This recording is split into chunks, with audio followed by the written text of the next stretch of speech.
The massive chamber hummed with the voices of 17 different species. Tall, thin aliens with skin like polished silver stood next to squat creatures with multiple eyes. Tentacled diplomats floated in gravity bubbles beside feathered beings who clicked and whistled as they spoke. This was the Grand Council of the Galactic Federation, and today they faced a crisis. Ambassador Zillith, with his blue-gray skin and 4 arms, tapped the crystal podium.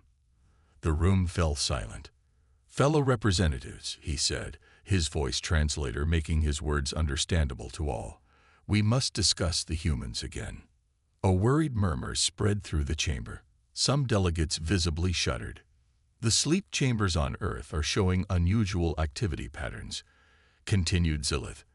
"Our scientists believe some humans may be waking up naturally." The room erupted in panic. A reptilian delegate named Sorex slammed his clawed hand on the table. "Impossible. The sleep was designed to last another 2 centuries. Zillith raised his 4 hands. "Please, remain calm. We have followed the agreement made with Jack Miller, their last diplomat. The human race chose sleep until they were ready to join us peacefully. We have watched over them as promised." On the large screen behind Zillith appeared images of Earth, beautiful blue oceans, green forests, and white clouds. Then the view zoomed in to show vast underground bunkers where millions of humans slept in special pods. "For 300 years, the rule has been clear," said Zillith. "Never wake the humans. Every child in the galaxy learns this before they learn to count." An older alien with wrinkled purple skin and wise eyes spoke up. "Perhaps we should remind everyone why this rule exists." Zillith nodded. "Thank you, Elder Moba." He touched a control, and the screen changed to show old recordings. The council watched in silence as humans fought terrible wars against each other. They built weapons that could destroy entire cities. They created machines that could think. They reached their moon when they barely understood space travel. They advanced faster than any species the galaxy had ever seen. In just 10,000 years, they went from cave paintings to space rockets, said Zillith. No other species has ever developed so quickly. Their creativity is matched only by their capacity for violence. Elder Moba added, "When Jack Miller proposed the Great Sleep, it was a gift. Humans had nearly destroyed themselves in their Third World War. They recognized their own danger. The sleep gave Earth time to heal and gave humans time to mature as a species." A scientist named Dr. Yeel stepped forward, her tentacles waving nervously. The sleep chambers showing activity belonged to their military leaders, the ones they called the last defense. "If they wake fully." "We cannot allow it," said Sorex. "We must increase the sleep medication." Zillith shook his head. "We promised not to interfere with their natural processes. That was the deal." Just then, the chamber doors burst open. A small drone flew in, projecting the image of Susan Wright. Although she looked human, everyone knew she was an AI construct based on human patterns, one of the few human voices still active in the galaxy. "Ambassador Zillith," she said urgently, "we have a bigger problem. The Varaxian Empire has destroyed 3 of our outposts near the Sol system. Their fleet is headed toward Earth." Complete silence fell over the room. "They know about the humans," Susan continued. "They know what humans can do. They plan to destroy Earth while the humans sleep." Zillith's normally blue face turned pale. "How long do we have?" 2 standard weeks, maybe less," said Susan. Elder Moba's ancient voice quavered as she spoke. "We face an impossible choice. If we leave humans asleep, the Varaxians will destroy them. If we wake them, Zillith finished, "we may save them from the Varaxians, but release upon the galaxy the most unpredictable force it has ever known." The Grand Council chamber fell silent again as the representatives of 17 peaceful civilizations considered which fate was worse. Susan Wright's hologram flickered as she displayed images of the destroyed Federation outposts. Smoking ruins and broken ships floated in space where once peaceful research stations had been. The council members watched in horror. The Varaxian ships use weapons we have never seen before, Susan explained. They cut through our shields like they aren't even there. Commander Kraz, the Federation's military advisor, stepped forward. His body was covered in hard plates that clicked as he moved. We have already lost 3 battle groups trying to slow them down. Our weapons barely damaged their ships. Ambassador Zilith looked around the room. How did the Varaxians become so powerful? They were a minor species just 50 years ago. They found something in the deep space beyond the Andromeda Arm, said Susan. Our spies say they discovered ancient technology. They have been using it to build their empire. Elder Moba's eyes closed briefly. They are following the path that nearly destroyed the humans, finding power before finding wisdom. On the large screen, a map of the galaxy showed a red stain spreading as the Varaxian Empire grew. A line of red dots moved steadily toward the Sol system, Earth's home. Their leader, Commander Vox, has made his intentions clear, Susan continued. He believes that whoever controls Earth controls the galaxy. But the humans are asleep, said a small furry delegate. What threat are they to anyone now? Susan projected a new image, a Varaxian message that had been intercepted. A tall, gray-skinned alien with red eyes and sharp teeth spoke in a harsh voice. The translation appeared beneath him. The humans are the only species who ever created weapons that could threaten us. Their technology, their way of thinking, it is different. Even their weapons from 300 years ago could damage our ships. We cannot allow them to wake. Earth must be destroyed. The council room grew quiet again. They fear what humans might become, said Zilith softly. Dr. Yiel's tentacles trembled. The Varaxians are right to be afraid. I have studied human history. Their capacity for warfare is unlike anything in the galaxy. They created weapons specifically to kill other humans. No other species ever did this. Susan's hologram grew larger, and that is exactly why we need them now. The words hung in the air like a dangerous cloud. You cannot be serious, said Sorex, hissing through sharp teeth. Wake the humans. Have you forgotten the rule? I have not forgotten, said Susan, but rules must sometimes be broken to save lives. Zilith tapped his crystal podium again. Let us be clear about what we are discussing. The Varaxians will reach Earth in 2 weeks. Our forces cannot stop them. If we do nothing, millions of sleeping humans will die, never knowing what happened to them. And if we wake them? Asked Elder Moba. What then? Susan's holographic face showed no emotion, but her voice grew stronger. We wake only a few at first. They're military leaders. We explain the situation. We ask for their help. Commander Kraz laughed, a harsh barking sound. And you think they will help us? After we kept them asleep for centuries. They chose the sleep, Susan reminded him. And humans value life, even the lives of those different from them. It was in all their best stories. A new alert flashed on the main screen. Varaxian scouts had been detected near Neptune, at the edge of Earth's solar system. They were moving faster than expected. We are out of time, said Zilith. We must vote now. The representatives of 17 peaceful civilizations looked at each other. Fear was in every face, every eye, every tentacle and wing. All those in favor of waking the humans, raise your hands or appendages, said Zilith. Slowly, reluctantly, hands and claws and tentacles began to rise. Not all, but enough. Zilith bowed his head. Then it is decided. May the stars have mercy on us all. Susan, begin the awakening protocol. But only for the 50 humans in Bunker 1. The military specialists. Yes, Ambassador, said Susan. Her hologram flickered and vanished as she left to carry out the order. Elder Moba's ancient voice whispered what everyone was thinking. The galaxy will never be the same again. Deep beneath the Rocky Mountains, in a facility once called the Last Resort, 50 sleep pods began to hiss. Lights blinked from red to yellow to green. Inside each pod, a human body that had been still for 300 years started to warm. Susan's hologram appeared in the center of the room.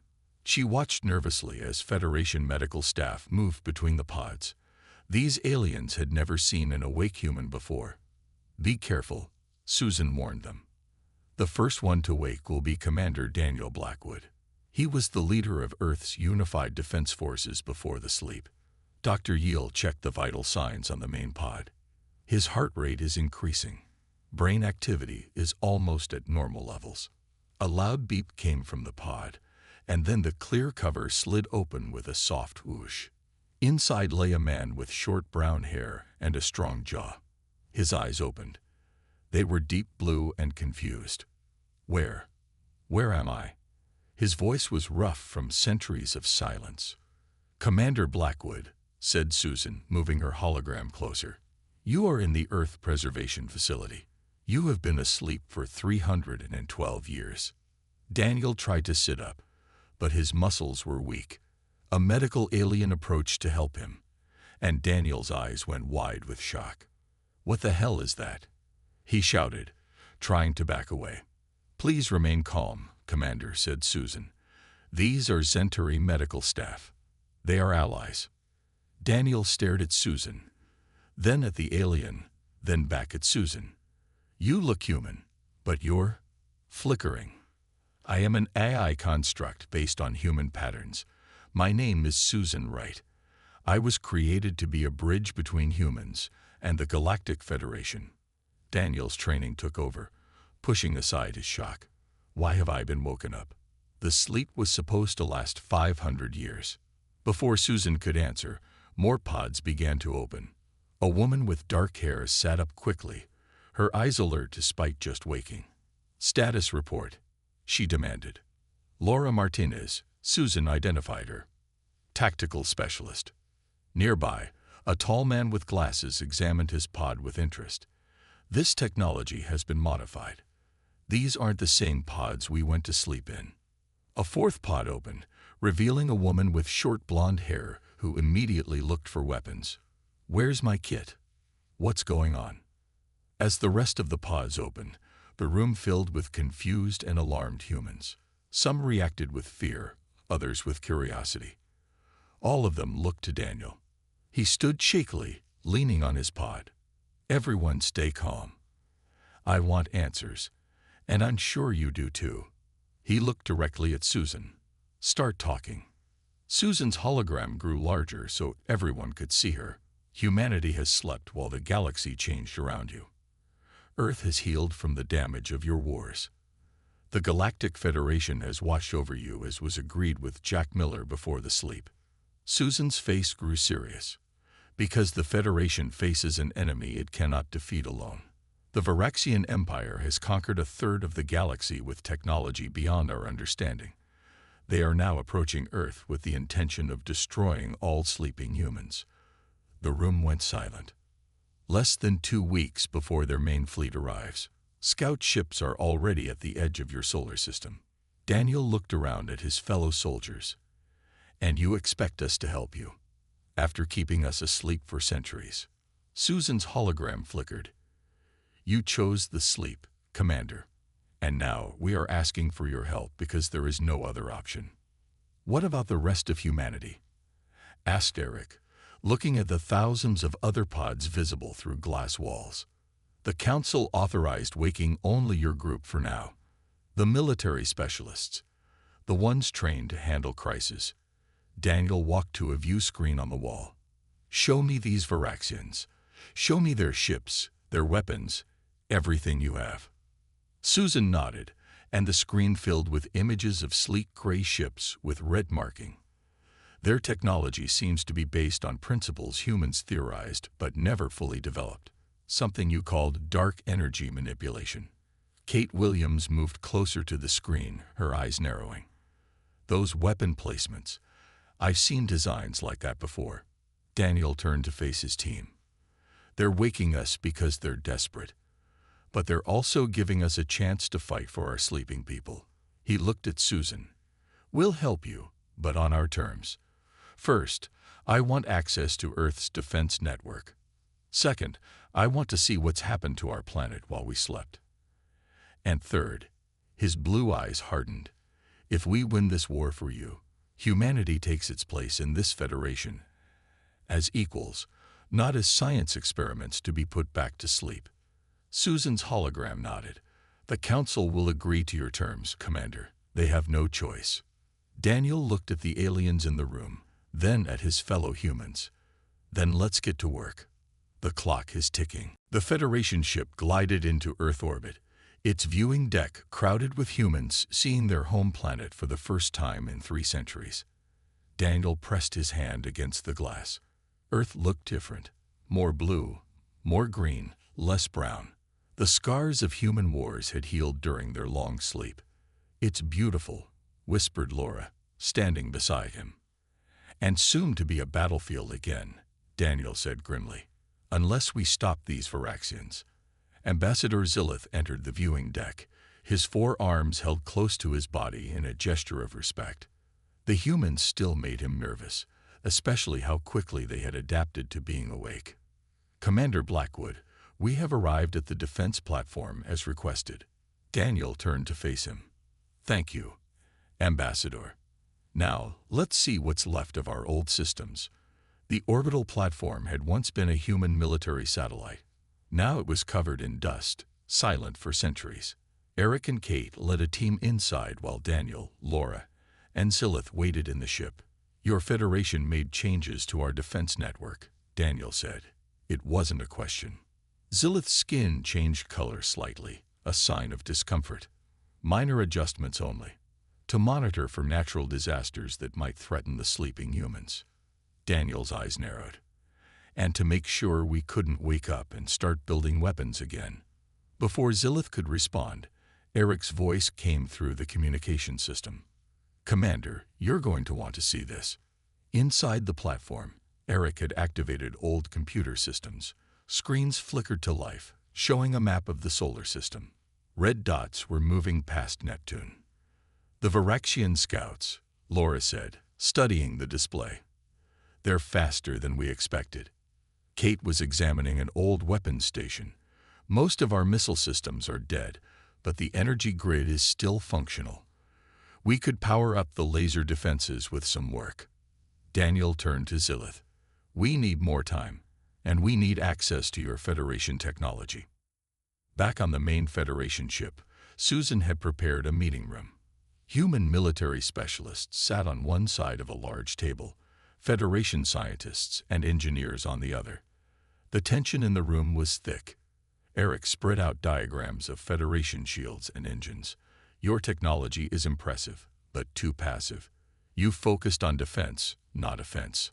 A Federation engineer named Grell, whose body resembled a tall insect, clicked his mandibles nervously. Our species have evolved beyond the need for weapons of war. Kate laughed.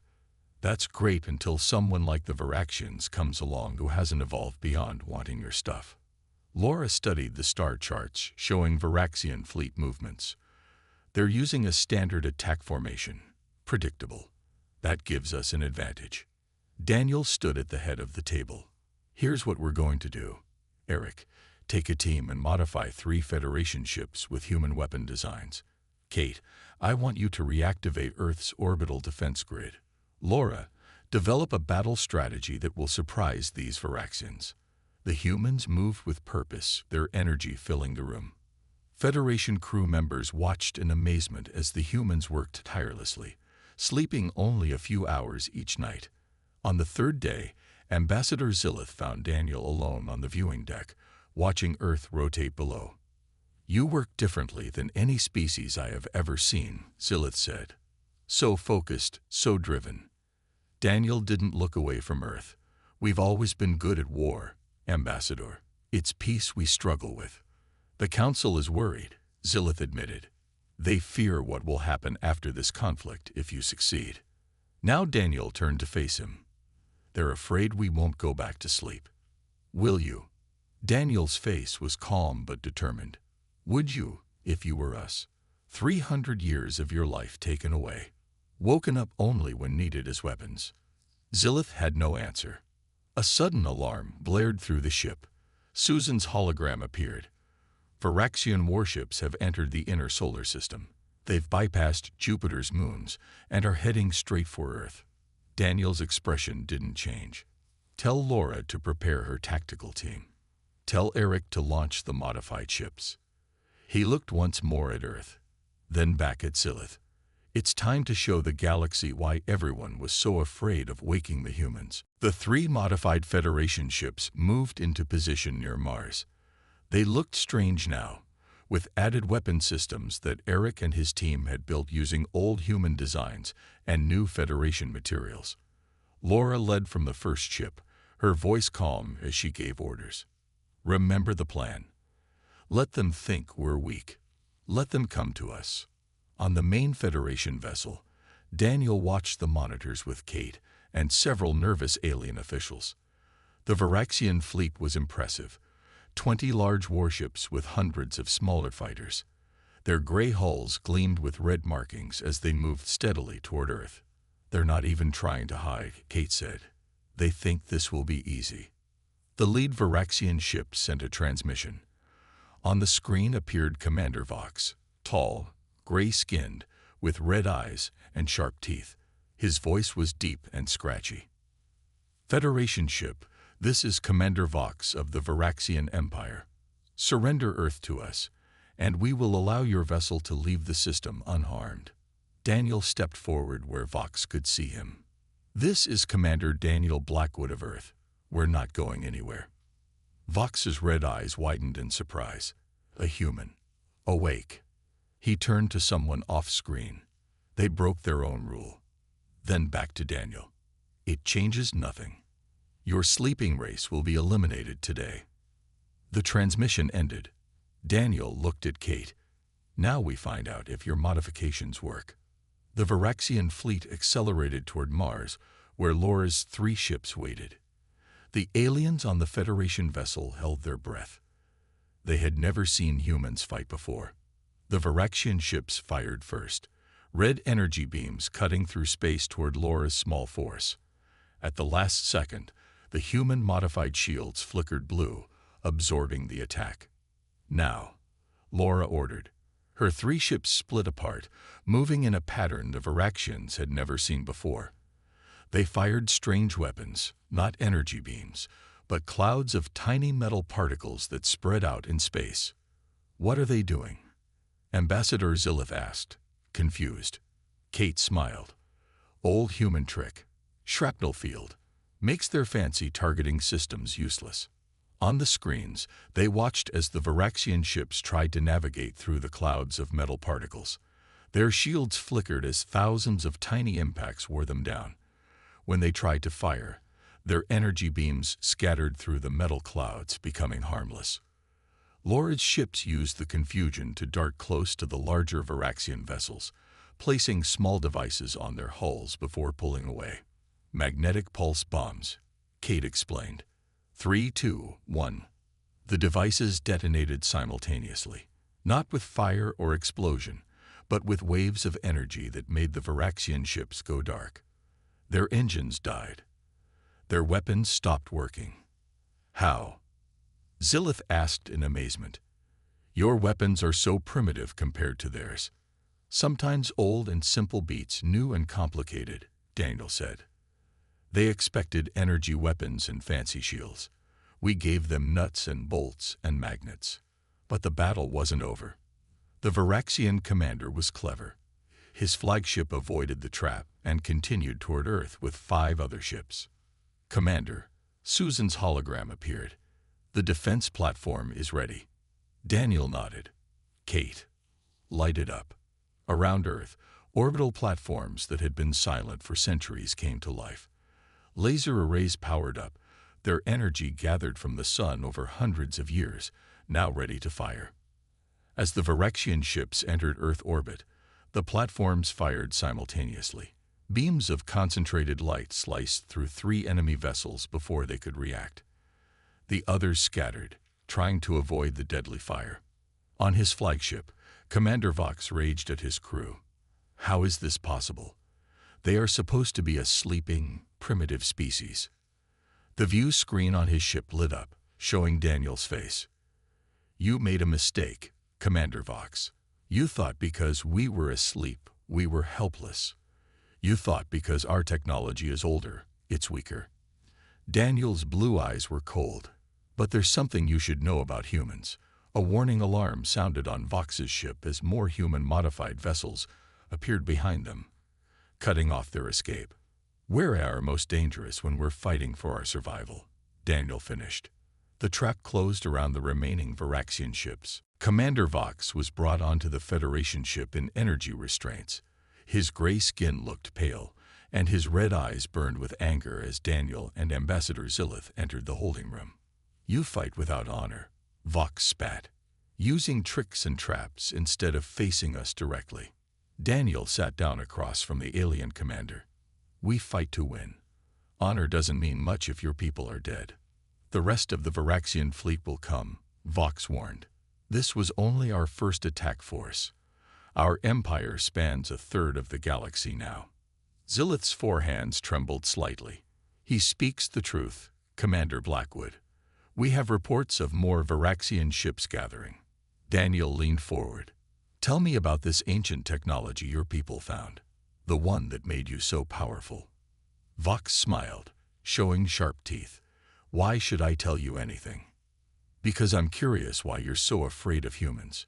Your fleet came straight to Earth, bypassing easier Federation targets.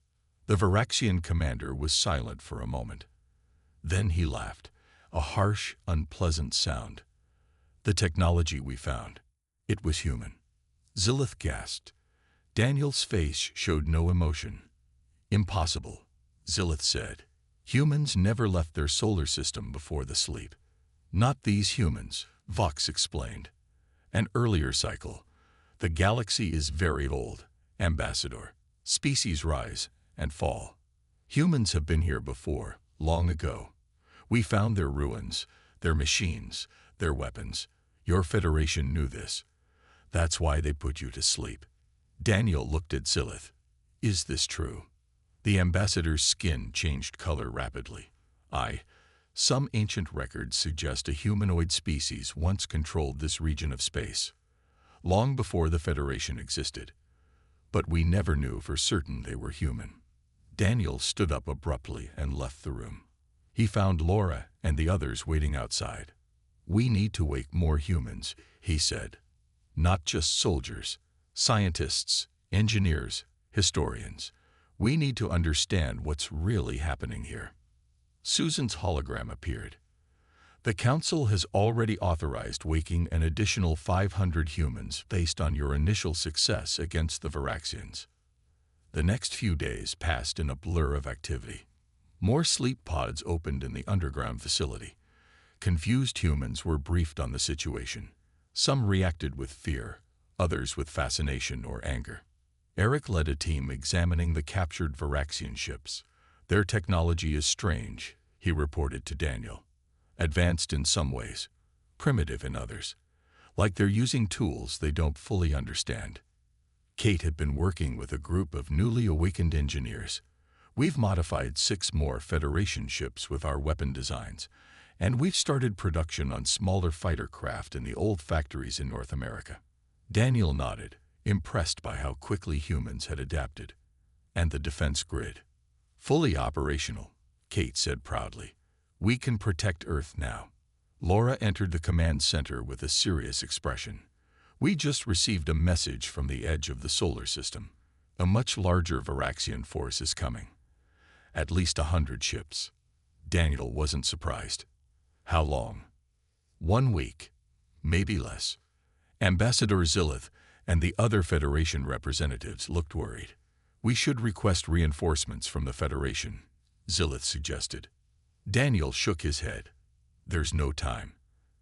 And from what I've seen, your ships wouldn't help much anyway. He turned to Susan. We need to wake more humans. Susan's hologram flickered. How many? All of them. The room went silent. Commander, Zillith said carefully, there are millions of humans in stasis.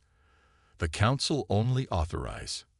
I don't care what your Council authorized, Daniel interrupted. This is no longer just about defending Earth from one attack. The Varaxians have been using old human technology to conquer a third of the galaxy.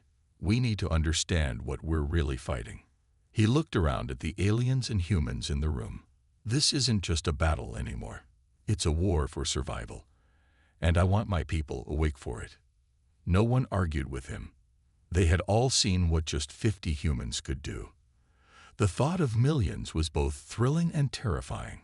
In orbit around Earth, the first truly human ships in 3 centuries were taking shape, built with a combination of old human designs and new Federation materials.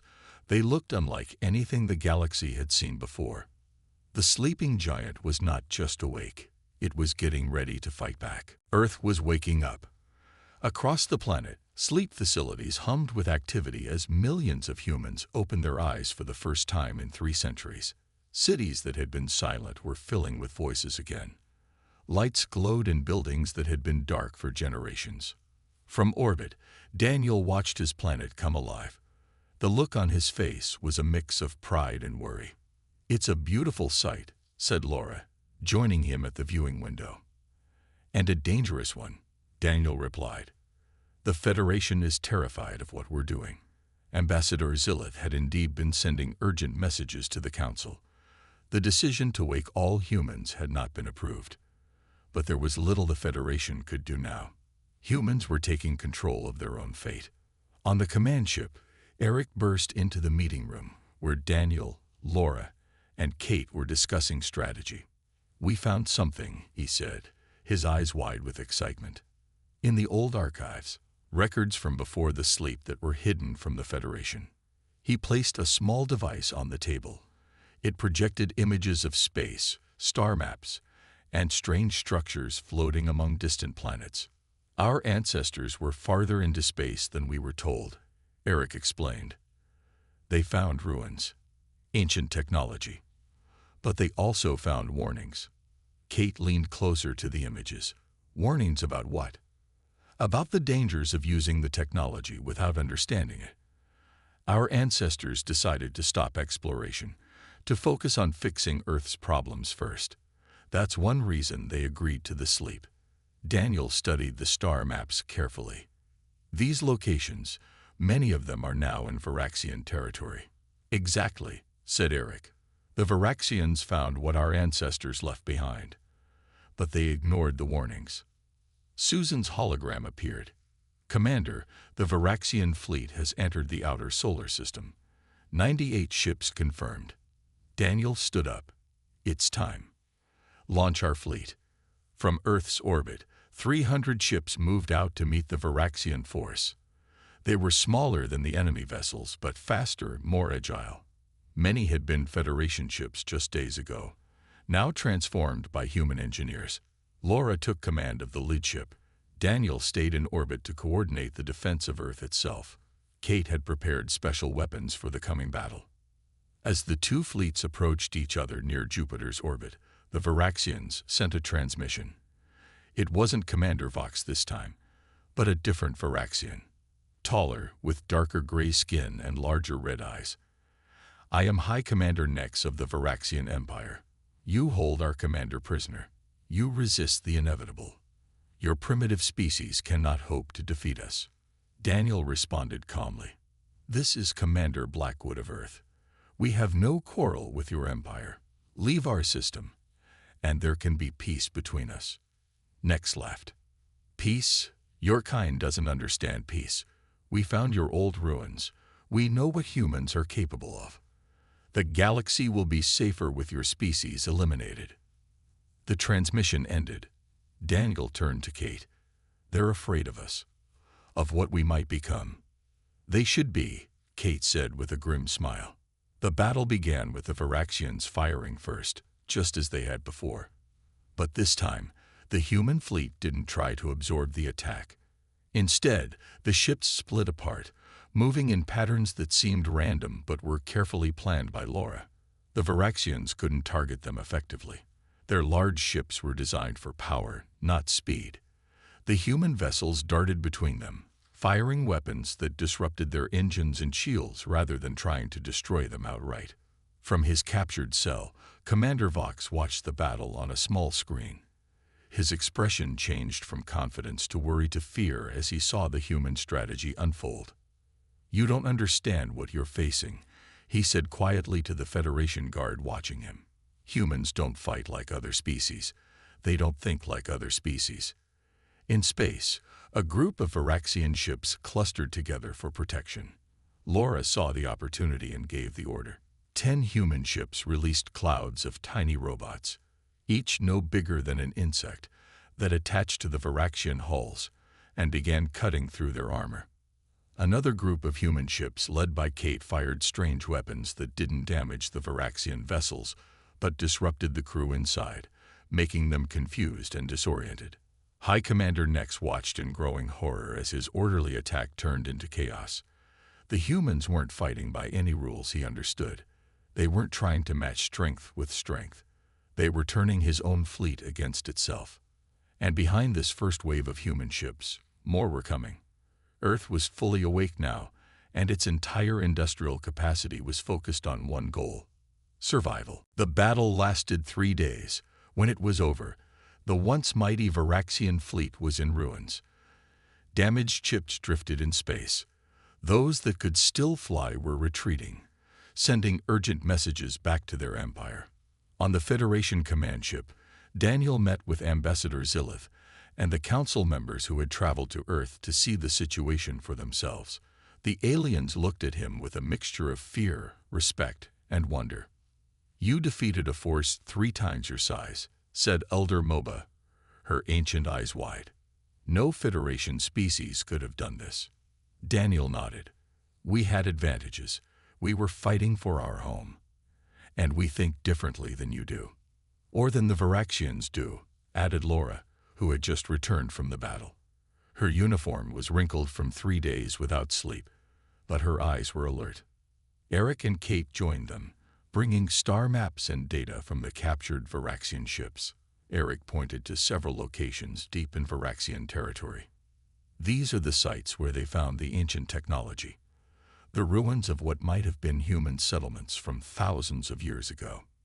Kate added, "And this is why they're so afraid of us. They think if we reach our full potential, we'll take back everything they've built with our old technology." The council members looked troubled. One of them, a tall being made of what looked like crystal, spoke in a musical voice. "What will you do now, Commander Blackwood? Your people are awake. Your ships are armed. The Federation's greatest fear has come true." Daniel looked out the viewing window at Earth, now bright with lights from awakened cities. "That depends on you. We want to join the galaxy as equals, not as weapons to be used when needed and put away when feared." Ambassador Zilith's 4 hands made a gesture of acceptance. "The Council has already voted. Earth will be granted full membership in the Federation, with all rights and protections. And responsibilities," added Elder Moba. "Of course," Daniel agreed. "We will help defend the Federation against the Varaxians, but not by conquering them, by showing them a better way forward." Susan's hologram appeared. "We're receiving a transmission from the Varaxian homeworld. It's not from their military. It's from their civilian leadership." A new face appeared on the screen.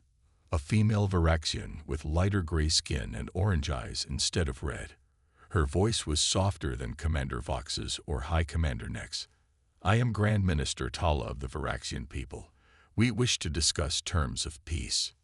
Daniel's eyebrows rose in surprise. That was fast. Later, as human and Federation ships patrolled the space around Earth, Daniel met with Laura, Eric, and Kate in a quiet room overlooking the Pacific Ocean. The sun was setting, painting the sky in colors they hadn't seen in 300 years. "What do you think happened?" Laura asked. "Why did the Varaxians ask for peace so quickly?" "They saw how we fight," said Kate. "We could have destroyed their ships, but we disabled them instead. We showed strength and mercy. 2 things they didn't expect." Eric nodded. "And their civilian government probably wasn't happy about their military starting a war based on fear of what we might do, rather than what we actually did." Daniel looked out at the sunset. 300 years ago, humanity nearly destroyed itself. The sleep gave us a chance to start over, to be better. He turned to his friends. The Varaxians found our old technology, but not our old wisdom. Maybe we can teach them both. On the other side of the galaxy, the Federation Council chamber was in session. Many members were still nervous about humans being awake and active in the galaxy again, but others saw new possibilities. Humans think differently, Ambassador Zillith told the Council. They see problems in ways we cannot. The Varaxian threat would have destroyed us without their help. Elder Moba's ancient voice silenced the chamber. For thousands of years, the galaxy feared what humans might become. We put them to sleep because we were afraid. Now we must learn to live with them as partners, not as weapons or threats. As the Council debated, new human ships were leaving Earth, heading out to explore the stars. After 3 centuries of sleep, humanity was fully awake, curious, and ready to take its place in the galaxy. And across the stars, a new unspoken rule was spreading. Never underestimate the humans.